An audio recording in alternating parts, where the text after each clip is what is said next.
안녕하십니까. 오늘은 지난주에 이어서 요한계시록 2장 12절 버가모 교회로 시작하겠습니다. 요한계시록 2장 12절입니다. 역시 방법은 한 절씩 읽어가면서 필요한 부분을 설명하는 과정으로 시작하겠습니다. 버가모 교회의 사자에게 편지하기를 좌우에 날선 검을 가진 이가 가라사대 내가 어디에 사는 것을 내가 아노니 거기는 사단의 의가 있는데라. 내가 내 이름을 굳게 잡아서 내 충성된 증인 안디바가 너희 가운데 곧 사단 거하는 곳에서 죽임을 당하는 때로 나를 믿는 믿음을 저버리지 아니하였도다. 이렇게 시작을 하고 있습니다. 역시 버가모 교회도 지금 주님이 다스리시는, 주님이 사역하시는 그런 교회로 지금 묘사되고 있죠. 그 시작에 보면 버가모 교회 사자에게 편지하기를 좌우에 날선검을 가진, 좌우에 날선검을 가졌다는 것은 뒤에 이제 또 다시 나오겠지만은 그 입에서 이한 그 검이 나오더라. 그런 말씀이 나오네요. 이한 검은 날카로운 검이라는 얘기입니다. 그래서 예수님이 또 그 요한복음에서 이런 말씀을 하셨죠. 내가 너에게 화평을 주러 온 것이 아니라 뭘 주러 왔다고 그랬어요? 검을 주러 왔다. 이렇게 말씀하셨죠.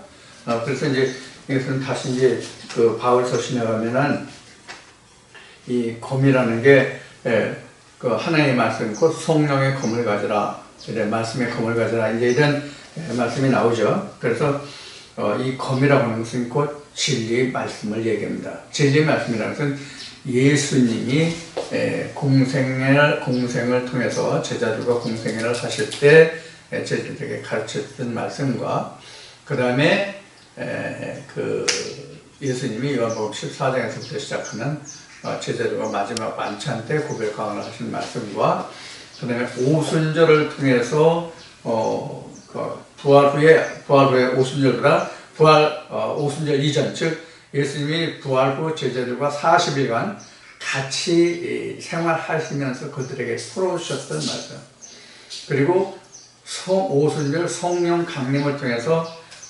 예수님이 그 고별강을 통해서 공생을 통해서 말씀하셨던, 또 부활 후 40일 동안 제자들과 함께 하셨던 그런 모든 말씀들이 한꺼번에 제자들에게 되살아나서 그 이스라엘 백성들이 그토록 고대한 메시아가 바로 너희가 십자가에 못 박은 예수 그리스도라는 복음을 증거하기 시작하게 된 거죠. 그래서 복음의 증거는 바로 오순절 사건 이후부터 복음이 증거되는 것이죠. 그래서 이 검 하면은 좌우에 날선 검 하면 바로 그런 것을 얘기합니다. 그런데 여기서 이제 좌와 우가 나왔잖아요. 좌와 우. 이제 먼저 좀 하겠습니다. 버가모교회. 버가모교회. 지금 2장 계시록 2장 셋째 시간이죠. 계시록 지금 2장 셋째 시간입니다. 에베소 교회하고 서문학 교회하고 각 한 시간씩 했고요. 지금 버가모 교회가 지금 세 번째 시간입니다. 그래서 지금 그 좌우의 날선 검을 지금 말씀드렸는데, 좌우의 날선 검을 말씀드리고 앞에 에베소 교회와 서문학 교회에서 지금 조금 더 보충할 것을 보충한 다음에 계속 시작하겠습니다.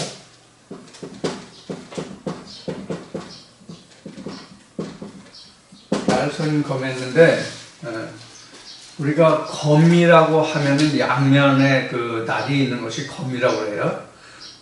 도와 검인데 도는 한쪽만 쓰는 것이 그 도라는 거고, 칼도자. 그리고 검이라고 쓰는 말은 양면에 날이 있다고 합니다. 그 좌우의 개념이 성경에서 좌와 우의 개념이 제가 말씀드리지만 사전적인 그 좌우를 의미하는 게 아닙니다. 좌라는 것은 세상적인 것을 말하기도 하고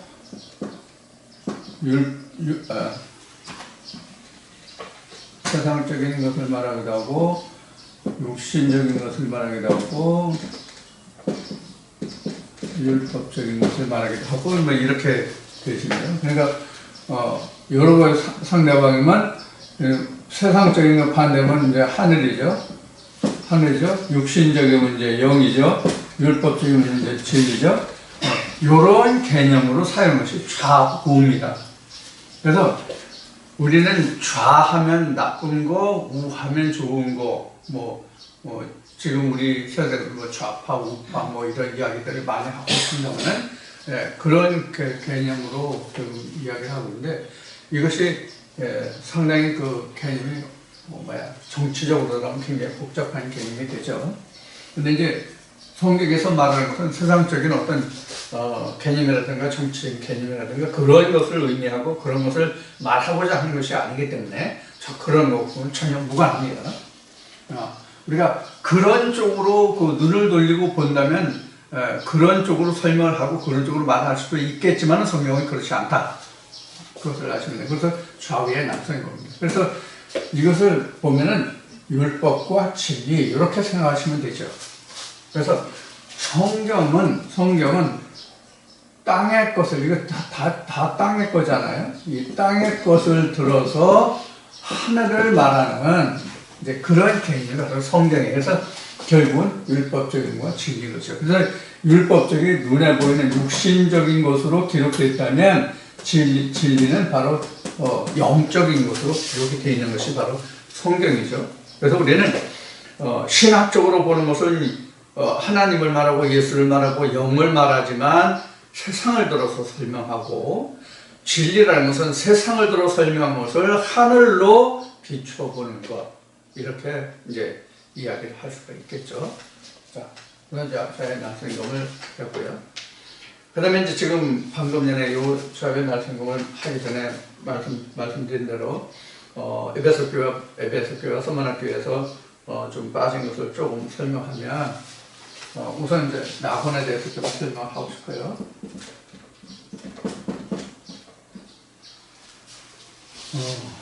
이 낙원이 설명된 것이 뭐냐면 파라다이스입니다. 파라다이스와 유토피아가 우리가 이제 세상에서 말하는 이상향적인 그런 이제 세상을 말하는데, 이 파라다이스나 유토피아는 사실 같은 맥락, 같은 이제 의미로 쓰여진다고 볼 수 있습니다. 그런데 우리가 유토피아라고 하는 것은 실제 존재할 수 없는 그런 세상을 우리가 유토피아라고 대체적으로 말하죠. 그러나 파라다이스라는 건 실제로 존재하는 그런 것을 우리가 파라다이스라고 해요. 예를 들어서 무더운 여름에 아주 시원한 곳으로 가면 여기는 낙원이다, 파라다이스다, 이런 의미를 그런 말투를 우리가 사용하는 경우가 있죠. 그래서 파라다이스라는 것은 실제 존재하는 그런 세상을 말합니다. 그런데 누가복음 23장에 보면 예수가 십자가에 달리실 때에 좌우편에 강도 하나씩 매달려 있었잖아요. 요 설명을 좀 드려야 에베소 교회의 마지막에 낙원에 있는 생명나무에 의해서 이제 이 낙원이라는 개념을 좀 이해하실 수 있을 것 같아서 낙원을 좀 설명을 드립니다. 어디로 오세요? 누가복음 23장 53절쯤 되나? 53절인가? 하여튼 요거는 이제 여러분들 찾아보세요. 누가복음 23장 52절, 53절부터 시작이 될 거예요. 어떤 거냐면, 두 강도가 있었는데, 그 시작은 이부터 앞서 시작을 53절인가? 거의, 훨씬 한번 찾아봅시다. 누가복음. 바꿀 거 없으니까 좀 찾아봅시다. 43절이요. 43절이에요? 네. 53절이 아니라? 네. 43절이네요. 네, 43절입니다.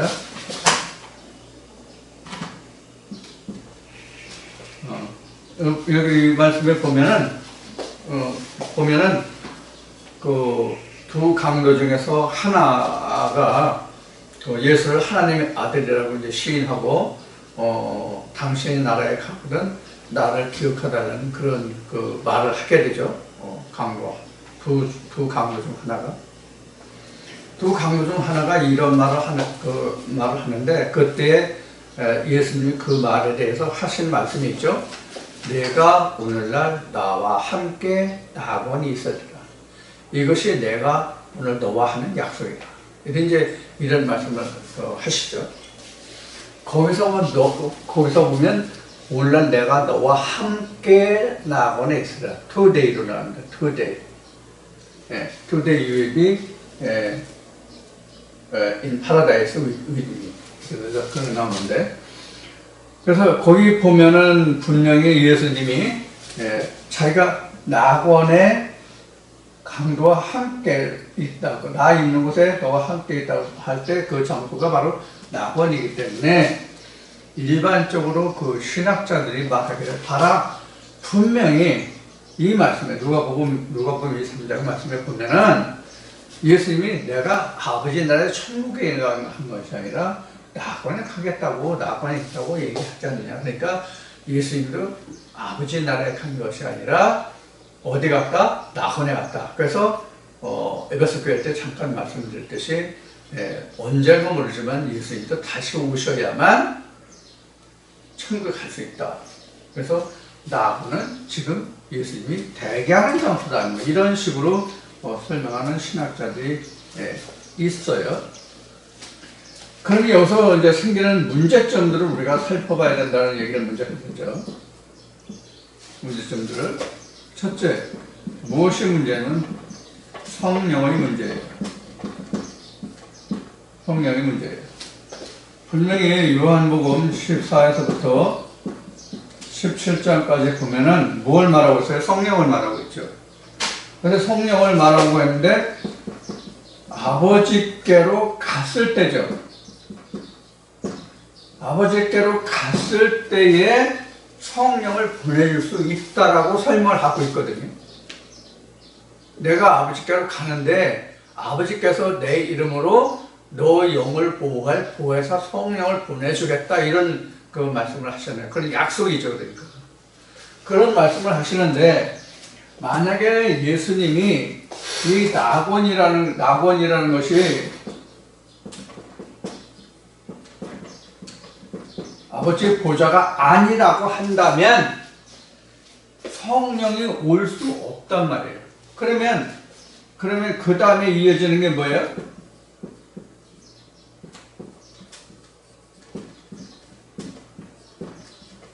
오순절이 어떻게 돼요? 있을 수 없는 거죠. 오순절이 있을 수 없는 거예요. 자, 그 다음에 뭐가 문제냐면 구원의 문제예요. 성령이 없으면 구원을 받을 육체가 없죠. 성령이 없으면 구원을 받을 육체가 없다는 뜻이 뭐예요? 왜 그러죠? 성령이 없으면 예수님이 요한복음 14장에서 17장까지 지금 말씀을 드리는데 보면은 그 보혜사 성령이 예수님이 하신 말씀에 대해서 어떻게 한다고 했어요? 깨닫게 하고 생각나게 하고 그것을 기억나게 하더라. 이렇게 말씀하셨잖아요. 그러니까 성령이 없으면 예수의 그 하셨던 말씀을 즉 우리가 보고 있는 신약에 있는 그 예수님이 풀으신 복음서에 관한 것이 곧 성령이 교회들에게 하신 말씀이잖아요. 요한계시록이 가장 대표적인 것이긴 하지만 일반적으로 보면은 복음서가 다 성령의 말씀이란 말이에요. 이건 이미 복음서가 성령의 말씀이라는 것은 왜냐하면 사도들이 예수의 한 일, 그 행적을 기록한 것이 복음서잖아요. 그럼 이 복음서가 기록된 증거는 어디에 있냐면 말라기에 있거든요. 사실 가장 가까이 보면 말라기 있어요. 신약과 구약의 가장 징검다리 가장 그 가까이 있는 것이 말라기잖아요. 말라기부터 요한과 세례 요한과 예수 여기까지가 430년이라고 우리가 신학적으로 증거하고 있으니까 이것이 성경적인 의미가 있는 것이죠. 그래서 그 말라기 4장에 보면은 크고 두려운 날이 이르기 전에 내가 너에게 엘리야를 보내겠다고 언약하신 말씀에 따라서 세례 요한과 예수 그리스도가 이 땅에 세상에 오게 된 것이거든요. 나타나게 되고 드러나게 된 것이거든요. 자, 그러면 지금 크고 두려운 날이라는 것은 바로 예수 그리스도의 때를 말하는 거잖아요. 예수 그리스도의 때를 말하는 거예요. 그래서 예수 그리스도가 오기 전에 누구를 보내주겠다? 엘리야를 보내주겠다. 그 엘리야 대신에 번역을 받은 자가 세례요한이다라고 예수님이 증거해 주셨죠. 그러면 지금 말씀드린 바와 같이 지금 예수가 죽어서 아버지를 보좌에 가지 못했다면 이러이러한 일들이 전혀 일어날 수 없단 말이에요. 그러면 지금 성령의 시대라고 말하는 이 자체가 맞아요, 안 맞아요? 틀리죠? 틀리죠. 예수의 영이 있어야만 성령의 시대인데 예수의 영이 없으면 어떻게 성령의 시대가 될 수 있어요? 성령의 시대가 될 수 없는 것이죠. 그러면 지금 성령의 시대도 아니고 예수도 없으니까 지금은 어떤 시대라고 봐야 돼요? 흑암기예요. 흑암기예요. 예수도 없죠. 성령도 없죠. 그럼 흑암기예요. 흑암기잖아요. 물론 지금이 흑암기라고 하는 말이 맞는 얘기는 해요. 그럼 어떤 사람에게 흑암기예요? 부에서 성령을 받지 못한 자들에게 지금 흑암기예요. 그러나 하나님의 역사적으로 보면 지금 흑암기가 아니란 말이에요. 개인에게 있어서만 그 차이가 있을 뿐이지. 지금 이 시대를 따지면 모세의 시대가 있었고 예수의 시대가 있었고 지금 성령 시대란 말이에요. 물론 모세 시대 이전은 완전히 흑암기죠. 그렇죠? 그럼 지금도 흑암인가요?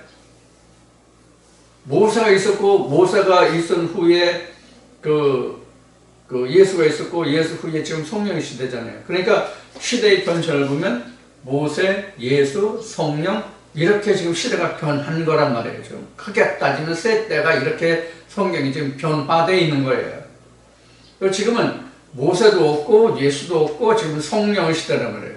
이 성령이 모세와 예수를 함께 아우르는 그런 역사 시대란 말이에요. 하나님의 일은 그렇게 성령이라는 한 단어 속에 모세도 예수도 함께 들어있는 거예요. 이게 흔히 말하는 요한복음 14장 20절인가에서 기록한 내가 아버지 안에 아버지가 내 안에 너희가 내 안에 내가 너희 안에는 흔히 말하는 삼위일체라는 것을 말하는 거예요. 그래서 삼위일체라고 하는 것은 모세 시대에 있었던 것도 아니고 예수 시대에 있었던 것도 아니고 정확히 말하면 삼위일체는 성령 시대 지금 이때를 말하는 거예요. 그래서 지난번에도 말씀을 드렸듯이 모세의 계명도 가지고 있고 예수의 진리도 가지고 있고 성령의 말씀도 가지고 있는 그 사람이 오늘날은 삼위일체예요. 그래서 신학이 말하는 제1위의 하나님, 제2위의 하나님, 제3위의 하나님 그 셋이 뭐 어쩌고 저쩌고 하는 그게 삼위일체가 아니라는 말이에요. 다시 말씀드려요. 삼위일체라는 것은 모세와 예수와 성령이 한 장소에 집합되어 있는 하나로 존재하는 그 상태가 삼위일체예요. 그래서 제1, 제2, 제3위, 자리위 이 자리를 말하는 제1위 하나님, 제2위 하나님, 제3위 하나님 요렇게 있는 것이 하나가 아니라 이 셋이 구분할 수 없는 똑같은 하나가 된 요런 성질을 가진 자가 삼위일체란 말이에요. 쉬운 얘기로 예수님과 하나님을 나눌 수 있어요? 예수님과 하나님을 나눌 수 있냐고요? 사람은 아버지와 아들들이 있다고 하더라도 아버지, 아들, 손자 다 다르죠. 그렇죠? 여기 보면 아버지, 아들, 손자 뭐 이런 식으로 할 수도 이 삼위면 그런 사람은 이렇게 해도 전혀 하나가 될 수가 없죠. 그렇죠? 근데 하나님 안에서는 1위, 2위, 3위가 전혀 하나가 될 수 있단 말이에요. 왜 그렇죠? 씨가 한 씨니까. 여기는 아버지 씨, 아들 씨, 손자 씨 다 다르잖아요. 근데 여기는 다 같은 씨란 말이에요. 그러니까 여기는 한 자리가 될 수, 하나가 될 수 있는 거예요. 그래서 삼위일체라고 하는 것은 신학이 말하는 제1위의 하나님, 제2위의 하나님, 제3위의 하나님 이런 식이 아니라 하나님과 예수와 성령은 하나다. 그것을 지금은 함께 가지고 있는 자, 계명도 가지고 있고 진리도 가지고 있고 성령도 있는 그 자가 오늘날은 삼위일체신이다. 다시 오늘 말씀을 드렸으니까 꼭 여러분들 정리해 주시기 바랍니다. 이렇게 됐을 때만, 이 문제가 다 해결됐을 때만 요한계시록이 풀어질 수 있는 거예요. 요한계시록이 계속 풀어질 수 있는 거예요. 만약에 이것이 예수님이 아버지 보좌에 있지 않고 그래서 이러한 일들이 일어나지 않았다면 요한계시록에 예수님이 결국 내가 아버지 보좌에 앉은 것 같이 너도 아버지 보좌에 앉게 하겠다 이 이야기가 기록될 수 없는 것이고, 또 지금 아시아 7교회에 편지하고 있는 이 내용도 있을 수가 없는 것이죠. 그래서 낙원에 있게 하겠다, 낙원에 있게 하겠다, 아버지 보좌에 앉게 하겠다, 흰 노일을 주겠다, 뭐 이제 좀 이건 이제 여러 형태로 나와요. 7교회에. 그럼 그러한 일들이 예수님이 하실 수가 없는 거예요. 하실 수가 없다고. 왜? 아직 예수님이 아버지 보좌에 가지 못했는데, 아버지 나라에 천국에 가지 못했는데 어떤 그런 일이, 어떻게 그런 일이 일어날 수가 있냐고요. 될 수가 없잖아요. 자기부터 가야 요한복음 14장에서 말한 성령도 올 수 있고 사도행전에서 말하는 오순절도 일어날 수 있고, 그래야 너를 요한계시록에서 말하는 아버지 나라, 아버지 보좌에 내가 앉은 것 같이 너도 앉게 하겠다라는 그 이후의 일들이 지금 여기에 기록되어 있는 거라고 말할 수 있기 때문에 이건 도저히 설명할 수가 없는 거라는 거죠. 이런 면들을 우리가 성경을 모르면 그런가 보다, 목사가 신학자가 저렇게 말하니까 저게 맞는다 이렇게 생각하실 그런 사람들이 많이 있겠죠. 또 그럴 수밖에 없겠죠. 모르면. 저 사람은 당연히 신학을 했고 신학 박사가 저렇게 말하는데 그게 맞겠지 그럴 거란 말이에요. 그러나 아니란 말이에요. 성경을 보면. 자, 그래서 낙원에 있는 그 생명나무 실과를 주워 먹게 하겠다는 에베소교의 마지막 절, 이게 바로 뭐냐면 아버지 보좌와 같은 겁니다. 생명나무 열매를 먹지 못하면, 낙원에 있는 생명나무 열매를 먹지 못하면 아버지 나라에 들어갈 수가 없거든요. 자, 그러면 이 생명나무 열매를 잠시 에베소교회 때 설명을 드렸지만 창세기 3장에서 하나님 뭐라고 말씀하십니까? 아담과 하와를 통해서 향해서 하신 말씀이 뭐예요? 저들이 이제 손을 들어 생명나무 열매도 따먹고 영생할까 하노라 이렇게 말씀하셨잖아요. 그러면 생명나무 열매를 먹었다는 얘기는 바로 뭘 말하는 거예요? 영생을 주겠다는 얘기 아니에요. 영생의 열매를 먹는다는 말이 바로 생명과를 먹는다는 뜻입니다. 그래서 요한계시록 22장의 1절부터 3절까지를 먼저 인용해드렸죠. 자, 그래서 지금 낙원에 있다는 이 설명을 오늘 다시 보충을 해드렸고요. 그 다음에 지금 거기 지난번에 그 서문학 교회 할 때 10일 동안 이거 좀 설명을 드렸죠. 이 10일 동안은 그 예수님이 부활하셔가지고 제자들에게 성령이 오기까지 그 기간이 제자들에게 있어서는 흑암기였죠. 예수를 의식하지 못한, 예수가 자기들과 함께 하지 못하는, 죽어서 무덤에 있던 3일간도 그랬고, 성천 후 10일간도 그랬고, 그래서 제자들이 다 뿔뿔이 흩어졌었죠. 그런 얘기를 좀 잠깐 드렸는데, 이거는 이제 성경에 드러난 대로만 이제 이 10일을 이야기했어요. 이 10일을 얘기했는데, 아시아 7교회와 현재 우리를 비교해서 설명한다면 어떤 의미가 10일에 해당되는가 하면은, 여러분들이 인을 떼고 나팔 소리를 듣고 재앙이 끝나서 부활한 예수가, 성령 예수가 다시 오기까지 기간이 10일이에요. 다시 말씀드려요. 인을 떼고 하나님 음성 나팔 소리를 듣고 모든 재앙을 마치고 그러면 어떻게 돼요? 내가 없는 세상이 되죠. 주도 없어요. 그 다음에 성령이 다시 오세요. 즉 우리를 보면 성령이 다시 오신다는 얘기는 예수를 깨닫는 척도가 달라져요. 인지도가 달라져요. 그래서 그 후에 완전히 재앙이 끝나야만 모든 것이 다시 시작돼요. 이것이 이 기간이 10일이라고 할 수 있는데 그것이 바로 뭐냐면 요한계시록 22장을 방금 말씀드렸죠. 요한계시록 22장 1절부터 3절까지 뭐가 나왔다고 그랬어요? 생명나무죠. 그럼 뭐까지 끝나야 생명나무가 나옵니까? 재앙까지 끝나야. 7대적 재앙까지 끝나야 비로소 내가 생명과의 열매를 먹을 수가 있습니다. 여기 지금 에베소 교회는 지금 생명나무 나보내는 생명나무 열매를 좀 먹겠다고 그랬죠. 싸워서 이기는 그 순간까지. 그러니까 지금 예수의 성령의 말씀을 듣고 싸우잖아요.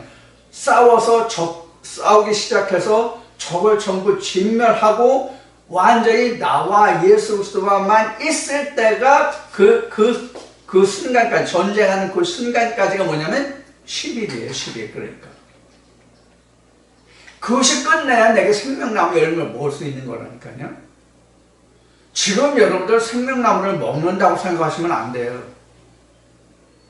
생명나무 열매를 먹는다가 아니라 생명나무 열매를 먹으려고 지금 인을 떼고 나팔 소리를 듣고 지금 적과 싸워서 지금 재앙을 이기는 그 길을 지금 가고 있는 거예요. 이 과정이 다 끝나야만 내게 생명과 열매가 나와요. 그럼 이게 물리적인, 시간적인, 기간적인, 공간적인 그런 거냐가 아니라 모든 말씀마다 깨닫고 그 모든 과정이 끝나기까지 과정마다가 다 10일 동안에 해당된다고 이렇게 생각하시면 돼요. 그러나 모든 말씀이 말씀마다가 그렇게 진행이 돼서 내가 나중에 온전한 데로 나가는데 그 온전한 데가 우리 성에 보면 이제 뒤에 보면 이제 종금이 나올 텐데 순금도 나오고 이제 종금도 나올 텐데 불러연다는 이제 순금을 금을 사서 뭐 이런 말씀이 나올 텐데 이 정금이 되는 것이 아니라 지금 정금이 되어가는 과정이란 말이에요. 우리가 퓨어 골드가 되어가는 과정이에요. 지금 이 말씀을 듣는다고 해서 내가 순금 정금이 아니라 정금이 되어가는 과정이에요. 정금이 되어가는 과정이에요. 이제 뒤에 이제 계시록 6장, 7장 가면 설명드리겠지만 이때 하나님의 말씀을 듣는 사람들이 하나님의 제단에 이렇게 항의하죠. 우리를 신원하여 주지 않기를 어느 때까지 하시겠나이까? 이럴 때 내 동무들이 쏘가 차기까지라고 하시면서 그들에게 무엇을 하나님이 해주십니까? 옷을 입혀주시죠.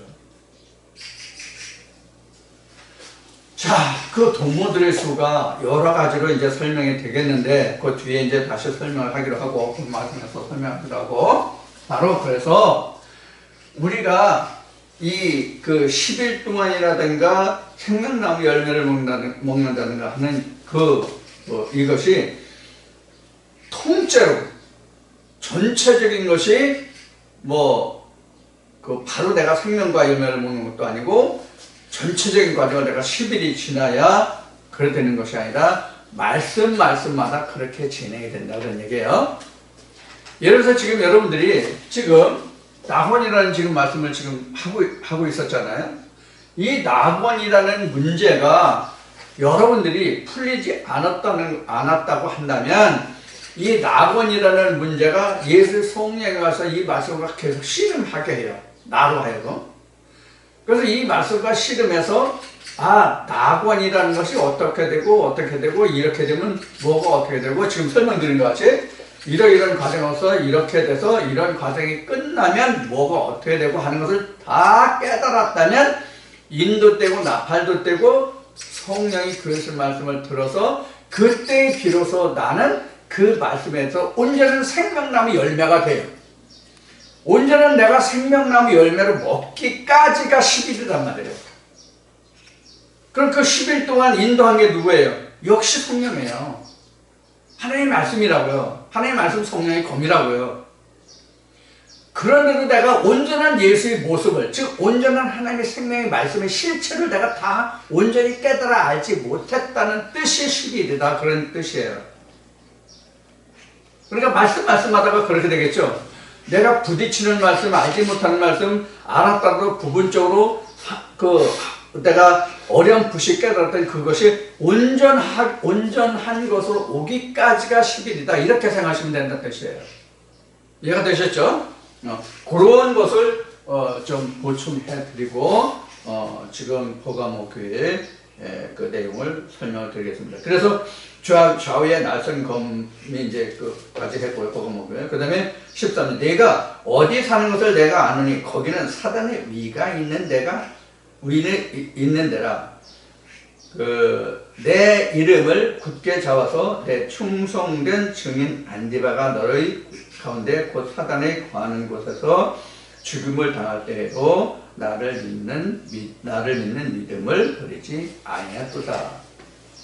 그러니까 지금 버가모 교회가 지금 하나님의 사자가 사역하는 교회는 맞는데 지금 주님이 뭐라고 말씀하세요? 거기에 실제는 무슨 자리다? 사단의 위치가 사단의 자리다. 그런 얘기를 하시는 거예요. 그러니까 우리가 성령 하는데 성령의 말씀을 들으면 전부가 다 하나님의 교회고 하나님의 백성이고 하나님의 자녀고 이렇게 생각을 할 수가 있는데 사실 따지고 보면 그건 어디까지나 사람의 생각이고 사람의 차원에서 말하는 거예요. 그러나 하나님이 보시기에는 무엇을 보시는 거예요? 하나님은? 외모를 감찰하시는 것이 아니라 그 속을 감찰하는, 그 마음을 감찰하시거든요. 그 마음속에 심겨진 것이 무엇인가를 하나님 보신다는 얘기예요. 자, 하나님이 외모를 보지 아니하시고 그 마음을 감찰하신다는 뜻은 뭐예요? 하나님은 영이시니 영을 보신다는 얘기예요. 그 사람 행동 거지보다는 그 사람 마음이 어떠냐 하는 것을 먼저 보신다는 뜻이에요. 그 사람 마음이 어떠냐? 그 사람 마음이 문제잖아요. 우리가 마음으로 하나님을 섬기는 거지 몸으로 하나님을 섬기는 게 아니거든요. 물론 마음이 가는 곳에 몸도 간다는 말이 있죠. 세상 말로도. 몸이 먼저 가고 마음이 가는 건 아니에요. 마음이 가기 때문에 몸이 가는 거예요. 이게 정확한 거죠. 마음에 없는 것을 가면은 그건 억지로 가는 거죠. 근데 마음이 이렇게 해서 가면 어떻게 돼요? 즐거운 기쁜 마음으로 가죠. 그렇죠? 예를 들어서 운동을 한다, 등산한다, 예를 들어서 어떤 스포츠, 어떤 다른 여타 운동을 한다, 아니면 일을 한다고 할 때에 등산이라든가 일이라든가 모든 것들이 자기가 내켜서 자기가 스스로 하는 것이면 힘들어도 그걸 감내해요. 힘들어도 그걸 감내하거든요. 그런데 자기가 원치 않은 일을 누가 시켜서 아니면 억지로 하지 못해서 했을 때는 어떻게 돼요? 능률도 오르지 않을 뿐만 아니라 너무 힘들고 지친단 말이에요. 자기가 스스로 우러나서 기쁘고 즐거운 마음을 해도 사람이 일을 하면 지치고 힘들잖아요. 저도 지금 오늘 예배를 좀 늦게 시작했거든요. 아침에 5시 좀 넘어서 일어나가지고, 감자를 캐다 보니까 3시간, 뭐 4시간, 3시간이 훨씬 넘게 걸렸어요.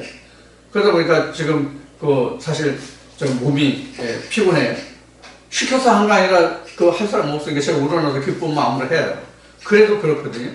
하물며 시켜서 하지 못해서 하는 일을 얼마나 힘들고 어렵겠어요. 짜증나고. 배가 되죠. 쉬운 얘기로 스트레스가 쌓이죠. 자, 이와 같이 모든 일은 자기가 스스로 우러나서 했을 때 영역이 없는 거거든요. 믿음의 생활도 그래요. 그래서 지금 보가모 교회는 하나님의 사자가 말씀하시기를 너희가 하나님 진리 안에 있다고 하지만 실상 거기는 사단의 자리다.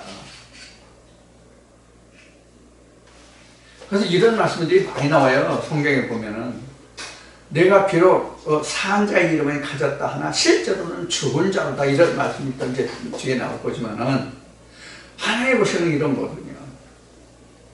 그래서 우리가 이 믿음이라는 것이요, 참 사실은 어려워요. 왜 어려워요? 믿음이라는 것은 보이지 않는 것의 실상이기 때문에 어려운 거예요. 보이지 않는 것이기 때문에 어려운 거예요. 보이는 것 같으면 증거가 있잖아요. 보는 사람이 볼 수 있고 보이는 것 같으면 증거를 내놓을 수 있는데, 여러분들 믿음 내보이라면 뭐로 내보이겠어요? 내 마음을 보이라고 하면 뭐로 보이겠어요? 없잖아요. 그래서 믿음이라는 것은 사실 힘든 거예요. 그래서 하나님은 마음을 감찰하시는 하나님. 그래서 사실 보가모 교회는 하나님의 사자의 교회이긴 하지만 지금 사단의 자리라고 하나님이 이렇게 말씀하세요. 이걸 책망하시는 거죠, 지금요. 자, 그래서 여기서 지금 안디바가 지금 죽임을 당했죠. 근데 보가모 교회가 비록 사단의 자리라고 할지라도 이들이 믿음을 지켰다라고 지금 말씀하셨어요. 그러니까 책망 가운데 칭찬이 바로 안디바가 죽임을 당할 때 너희가 믿음을 지켰다는 것은 하나의 칭찬이겠죠. 자, 14절. 그러나 내게 두 가지 책망할 것이 있나니 거기 내게 발람의 교훈을 지키는 자들이 있도다. 발람이 발락을 가르쳐 이스라엘 앞에 올무를 놓아 우상의 제물을 먹게 할 것도 행음케 하였느니라. 여러분들 지금 이게 발람과 발락의 사건은 출애굽의 사건입니다. 출애굽 때의 사건인데 이스라엘 백성들이 가나안 땅을 향해서 행군할 때, 진행할 때에 이스라엘 백성들이 여러분들 헐벅의 대지를 보면 메뚜기떼가 중국 광야 모든 식물을 먹어치우는 이제 그런 과정이 묘사되잖아요. 그같이 발락에 보니까 이스라엘 백성들이 거침없이 올라오는데 마치 메뚜기떼들이 광야를 먹어치고 올라오는 것 같은 그런 엄청난 세력을 밀고 들어오거든요. 그러니까 발락이 겁을 먹은 거예요. 그래서 이방의 선지자인 발람에게 사자를 보내가지고 이 발람에게 많은 뇌물을 주면서 이스라엘 백성들이 저주해달라고 그런 이제 사주를 하죠. 근데 결국은 하나님의 신이 발람에게 말해서 이스라엘 백성들을 저주하지 못하게 하죠. 그래서 오히려 이제 축복하게 하는 이제 그런 과정으로 끝났는데, 이것은 민수기 22장, 23장, 24장 보면 잘 나옵니다. 여러분들이 민수기 22장, 23장, 24장을 통해서 여러분들이 좀 읽어오시면 많은 도움이 될 겁니다. 어떻게 했는지. 그래서 지금 이 발락이 발람을 가르쳐 이스라엘의 올무를 놓아 우상의 제물을 먹게 하였고 행음케 하였느니라, 이것이 나오는데, 이 내용이 뭔지는 민수기 23장 4장을 보면 자세히 나옵니다. 그래서 이스라엘 백성들이 이방인의 여자들을 취해서 자기 아내로 삼고 하는 일이 이게 바로 행음이 된 거예요. 그래서 이스라엘 백성들끼리만 시가고 장가오게 했었잖아요. 그래서 특히 제사장들은 레위 족속 중에서 그 아내를 얻고 또 과부를 취할 때도 제사장의 그 과부만 취할 수 있는 그런 그 제도적인 장치를 해놓았었죠. 이렇게 이제 그 혈통에 관한 규정을 굉장히 이스라엘 백성들에게 강화시켰어요. 자, 여기서 이제 이스라엘 백성들의 혈통 얘기가 나왔죠.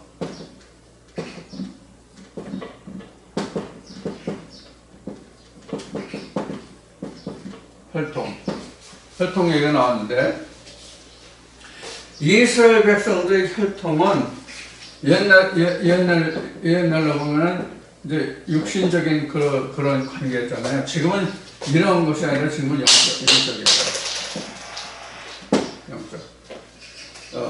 영적인 그 혈통을 지켜야 되거든요. 그래서 지금 이 영적인 혈통을 지키지 않으면 바로 뭐가 돼요? 간음이죠. 간음하면 죽어요. 그러니까 간음이라는 것은 씨와 씨가 섞여지는 거잖아요. 씨와 씨가 섞여지는 게 간음이잖아요. 그래서 씨와 씨가 섞여지는 성령의 씨에 그 육신의 씨를 섞으면 어떻게 돼요? 죽어요. 근데 실제 우리가 생리적인 문제에서는 간음에서도 죽지는 않죠. 어떤 씨가 태어나느냐, 유전자가 다른 씨를 탄생시키는 것 뿐이죠. 근데 사실 영적으로도 유전자가 다른 씨를 생산하는 거예요. 근데 하나님이 보실 때 그것을 죽었다라고 그래요. 이건 내 자식이 아니다. 그래서 그 히브리서 보면은 뭐가 나와요? 사생자가 나오죠. 사생자가 됩니다. 이거 하나님 뜻이 아닌 거라는 얘기예요. 이런 사생자가 아니에요. 죽은 애를 낳았다는 뜻이 아니라 족보 없는 애를 낳았다는 뜻이에요. 그 옛날 우리 이시조선으로 보면은 어떤 거냐면 적자와 서자가 있었잖아요. 이거 서자다는 얘기예요. 그래서 창세기에서 아브라함에게 있어서 하갈과 사라를 얘기할 때 사라의 씨는 뭐예요?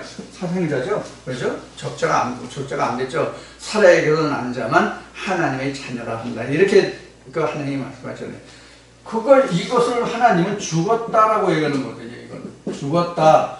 그럼 성경에서 죽었다는 건 뭐예요? 아버지 보좌에 이르지 못한다가 죽은 거예요. 이건 죽은 거예요. 이게 아버지 보좌에 가지 못하면 죽은 거예요. 성경에서는 죽었다라고 표현해요. 실제로 죽은 게 아니에요. 그래서 창세기 3장에서 죽었다라는 그 종령 죽으리라 죽었다는 말이 나오는데 실제로 죽은 것이 아니라 하나님과 인간과의 결별된 상태를 우리가 죽었다라고 얘기했죠. 그래서 에덴 밖에 있는 거죠. 에덴 밖에 있는 게 죽은 거예요. 에덴 안에 있으면 사는 거예요. 그래서 에덴 밖에는 사생자, 에덴 안에는 하나님의 적자라는 거예요. 자, 그 관계를 지금 여기서 설명을 드리고요. 그 다음에 14절. 그래서 발람과 발락 사건인데, 그래서 이스라엘 백성들이 올무를 왔답니다. 그래서 이때는 그 올무를 나가지고, 이방 여자들을 끌어서 또 결혼했었던 그런 이제 사건이 일어나죠. 이것이 바로 이제 그 행음이고, 우상의 제물이 된다. 이제 이렇게 설명을 하고 있습니다. 15절에 이와 같이 내게도 니골라당의 교훈을 당의 교훈을 지키는 자들이 있도다. 니골라당 앞에 했죠. 니골라당 앞에 했어요. 니골라당이라는 것은 백성 위에 군림하는 자들이에요. 백성 위에 군림하는 자들. 백성 위에 군림한다고 하니까 누가 백성 위에 군림하겠어요? 누가 백성 위에 군림해요? 실제로 이스라엘의 역사를 통해서 성경의 이스라엘의 역사를 통해서 이스라엘 백성 위에 군림한 자들이 누구예요? 대표적으로 우리가 신약 때에 이스라엘 백성들의 군림했던 자가 누구예요? 바리새인들이죠. 바리새인들이 이스라엘 백성들 굴리면 이런 사람들이 니골라당이에요. 이런 사람들이 니골라당이에요. 우월주의자. 자기는 승리자라고, 자기가 우월한 자라고 그렇게 생각하고 행동하는 자들이 바로 니골라당이에요. 니골라당이 특별한 것이라고 생각하실 필요가 없어요. 오늘날도 우리만이 구원의 백성이요, 우리만이 천국 갈 수 있다, 하나님이 우리에게만 계시다라고 하는 자들은 다 니골라당이에요. 여러분들 상상해보세요. 그런 무리들 많아요, 지금요. 그런 무리들 많습니다. 사실은 성경 좀 우리가 공부하시면 아시겠지만 성경은 제사장이나 백성이나 다르지 않아요. 똑같아요. 다르지 않다고요. 똑같다고요. 예를 들어서 하나님이 계시고 예수가 있고 목사가 있고 집사가 있고 장로가 있고 권사들이 있고 그 다음에 일반 성도 평신도가 있고 뭐 그렇다고 합시다.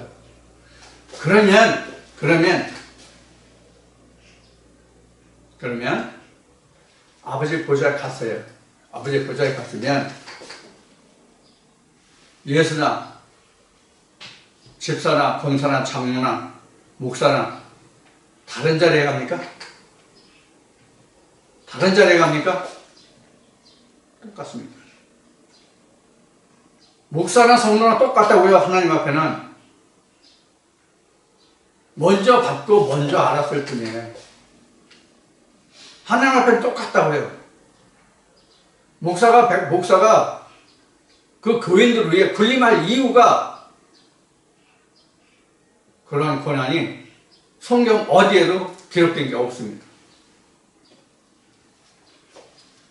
다만 직분을 줘서 그렇게 일을 하게 했을 뿐이에요. 바울서신에 나와요. 하나님이 예수 그리스도가 이러한 직분을 줬다고 그랬어요. 그 직분이 직책이 아니에요. 직무예요. 직무. 직위가 아니라 직무라고. 직무. 너는 목사의 자리에서, 너는 집사의 자리에서, 너는 성도의 자리에서 하나님의 백성들을 이렇게 섬겨라고 직무를 받은 거예요. 직무를. 직위를 받은 게 아니에요.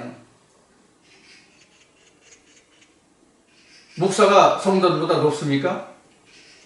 절대로 그렇지 않아요. 저도 지금 목사라는 타이틀을 가지고 일을 하고 있습니다만은 실제 아버지의 보좌에 갔을 때 내가 하나님을 아무리 열심히 했어도 어느 성도보다 하나님의 상급이 더 작을 수도 있다는 것을 우리는 인식해야 돼요. 특히 목사들이요. 제가 전에 이런 얘기를 많이 했어요. 어떤 얘기를 많이 했냐면 목사보다 범죄를 많이 하는 사람이 없다. 목사보다 범죄를 많이 하는 사람이 없다. 특히 무엇으로 목사가 범죄를 많이 했느냐? 입으로, 말로. 하나님 말씀이 어떠하다, 이렇게 해야 된다, 저렇게 해야 된다는 얘기를 많이 하잖아요. 진리건 율법적이건 간에 많이 하잖아요.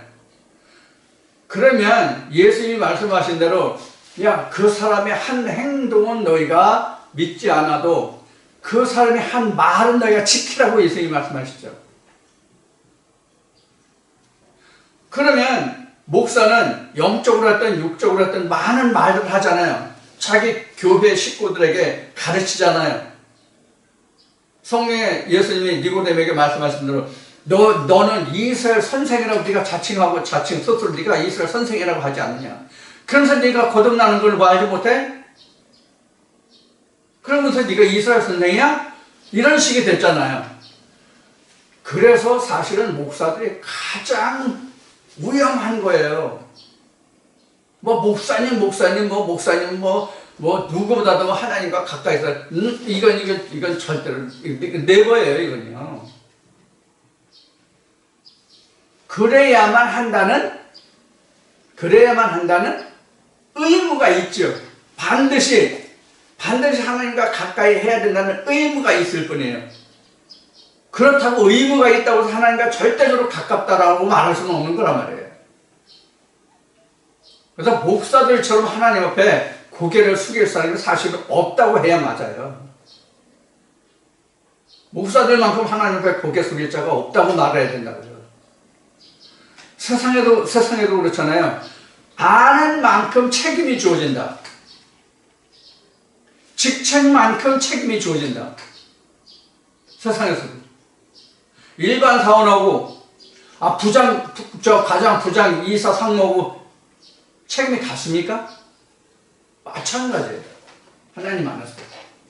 자, 그런 면들을 여러분들이 이해를 하셔야 됩니다. 그래서 어떤 직분, 직위를 가진다는 것보다는 하나님 앞에 충성을 다하는 것이 가장 하나님께 상급을 크게 받을 자예요, 사실은. 그럼 하나님께 충성하는 게 뭐냐? 하나님의 말씀을 열심히 삼가서 하나님의 실체가 무엇인지를 아는 거예요. 세상에도 아는 것이 힘이라고 그 말을 했지만은, 그런 속담이 있지만은, 하나님 안에서도 예수님이 말씀하신 것이 하나님과 그의 보내신 자를 아는 것이 뭐라고 했어요? 영생이라고 그랬잖아요. 그러니까 조용히, 차분히, 아무런 자기 자신을 드러내지 않는 상태에서 하나님과 예수를 아는 지식이 풍성한 자가 하나님께 가장 상급을 받고 사랑을 받을 자라는 거.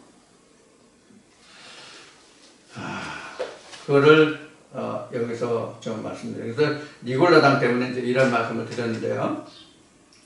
니골라당의 교훈을 지키는 자들이 많이 있더라.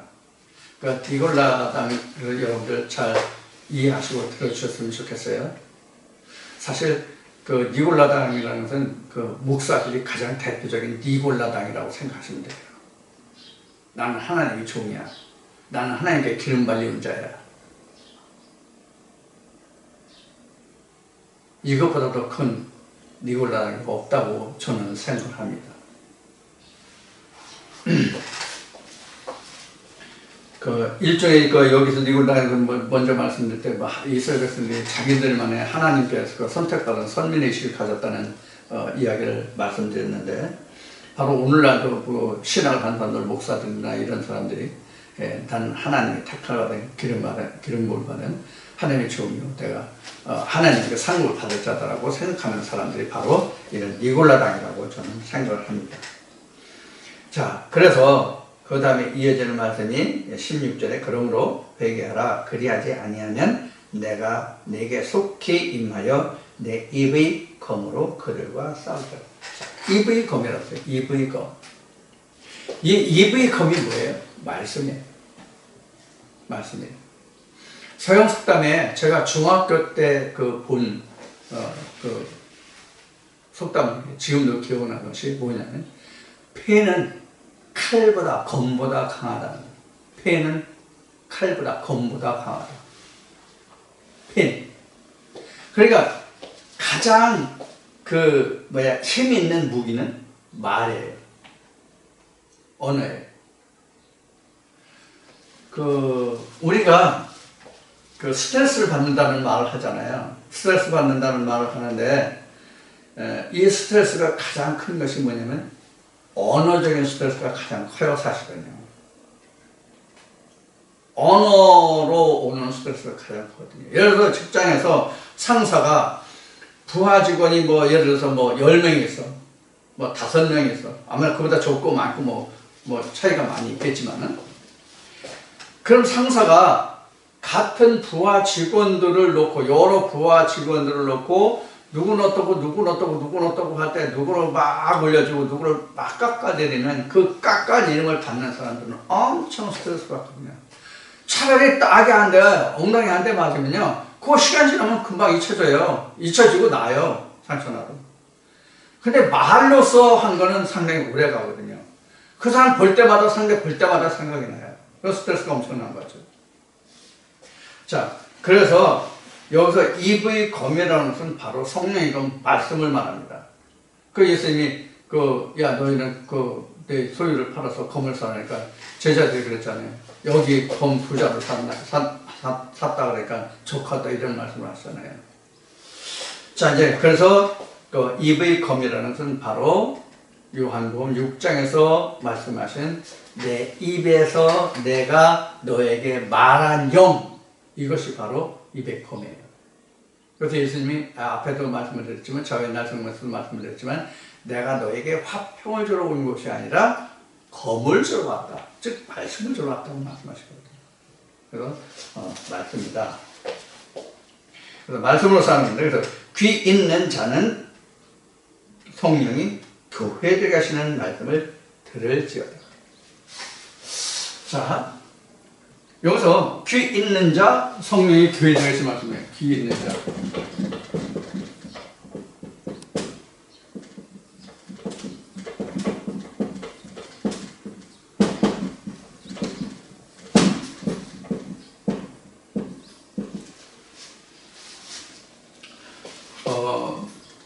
귀는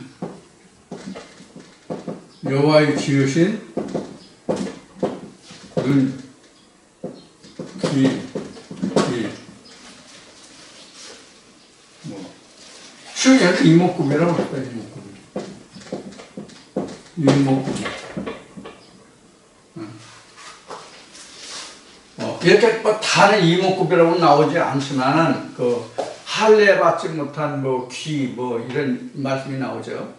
그래서 하나님의 말씀을 듣는 귀가 따로 있는 것이죠. 그래서 우리가 이제 눈 하면 우리가 세상적으로 말하기를 이런 얘기를 합니다. 요가, 심한 이런 얘기를 해요. 그다음에 또 말하면 지안.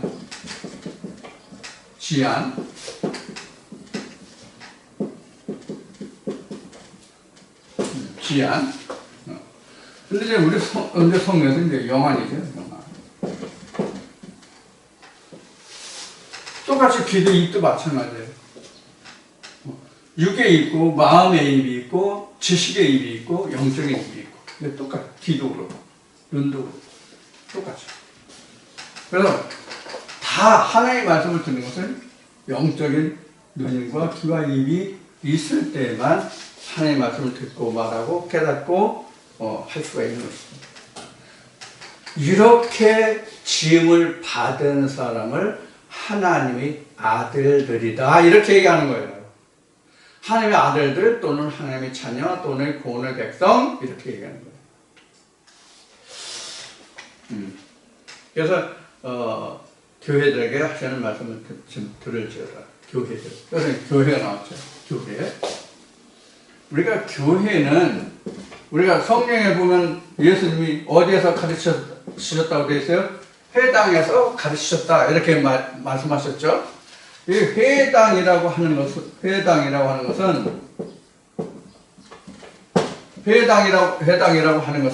모이는 장소예요.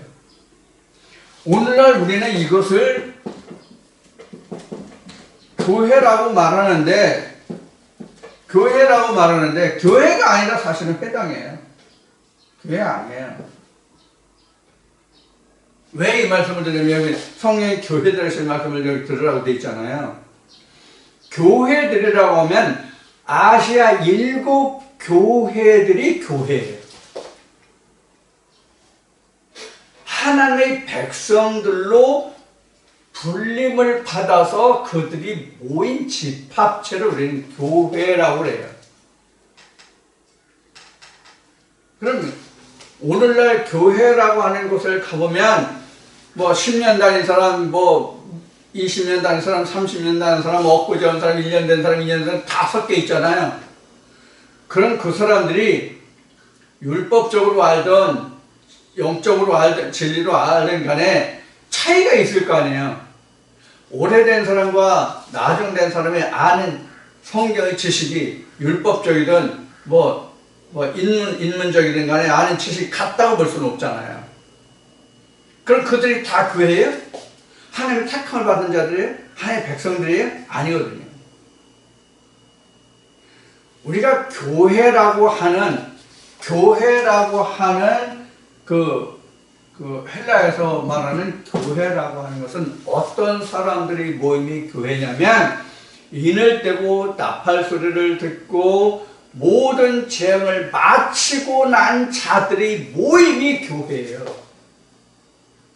그래서 지금 아시아 7 교회에 해당하는 사람들이 교회라고 말하는 거예요. 그래서 성경에서 말하는 교회와 우리가 세상적으로 신학적으로 말하는 교회는 너무나도 차이가 많아요.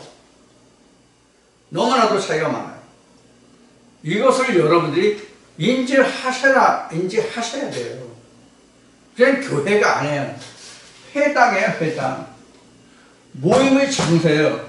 여기에서 뭐가 있냐면 가르침이 있었어요. 가르침이. 당시에는 뭐예요? 바리새인들이 뭘 가르쳤어요? 율법을 가르쳤잖아요. 율법사들이. 그래서 여기는 회당이에요, 회당. 오늘날도 회당이에요. 교회가 아니에요. 우리가 교회라고 하는 것과 회당이라는 순서를 따지면 회당을 거쳐서 회당에서 하나님의 시험을 합격한 자들, 즉 인과 나팔과 7재앙을 지난 그런 시험을 지난 그런 사람들이 모임이 분류됐을 때에 회당, 교회 이렇게 얘기할 수 있어요. 성경적으로 풀어서 설명한다면 그래요. 근데 우리는 통틀어서 다 교회라고 그러죠. 그러니까 교회라고는 이미 하나님의 구원의 백성이 된 자들, 인침을 받은 자들, 흰옷을 입은 자들이 바로 교회예요. 그들이 모임이 교회예요. 아직 흰옷을 받아 입지 못한 자들은 교회 아니에요. 흰옷 뒤에 다시 이제 계시록 6장, 7장 보면 그때 다시 말씀드리겠습니다. 자, 그래서 이러한 자들, 성령의 교회라는 말씀을 들어서 이기는 그들에게 내가 감췄던 만나를 주고 또 흰 돌을 줄 터인데 그 돌 위에 새 이름을 기록한 것이 있나니 받는 자밖에는 그 이름을 알지 못하더라. 그래서 만나가 있고 흰 돌이 있고 새 이름이 나왔죠. 돌과 새 이름이 나왔죠. 이게 에베소 교회는 뭐라고 그랬어요? 생명과를 먹게 하겠다 그랬죠. 그 생명과가 여기 감추었던 만나예요. 그러니까 생명과나 만나나 다른 게 아니에요. 그리고 서문학교에 둘째 사모의 해를 받지 않게 하겠다는 말씀이 나오잖아요. 둘째 사모의 해를 받지 않는다는 것도 생명과를 먹는 걸 말하고 나번에는 생명과를 말하고 여기서는 만나를 말하는 거 똑같아요. 전혀 다른 게 없어요. 똑같아요. 그리고 이기는 그에게만 이런 것이죠. 흰 돌 준다. 흰 돌이라고 하는 것은 제가 지금 교회 이름을 흰돌교회라고 하고 있지만 흰 돌이라고 하는 것은 뭐냐면 예수예요. 반석이에요.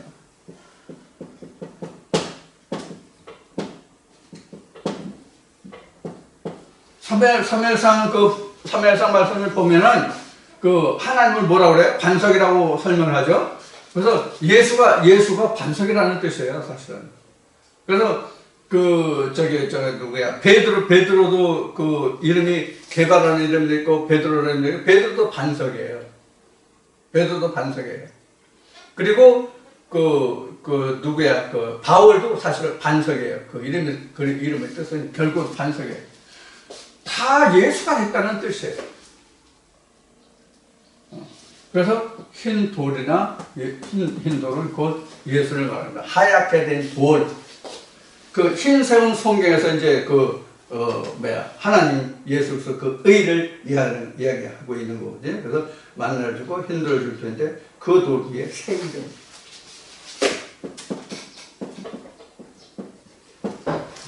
어느 교회도 새 이름 교회라는 이름이 있는데 이 새 이름이 뭐냐면 생명책의 이름이에요. 생명책의 이름이고 이걸 우리는 계시록 그 뒤에 이제 14장이면 이제 12장, 14장 이쪽 가면 이제 작은 책이 나오는데 10장에서부터 작은 책이 나오는구나. 10장에 가면 작은 책이 나오는데 이 작은 책에 기록된 이름이 바로 생명책인데 이 작은 책이 바로 예수의 책입니다.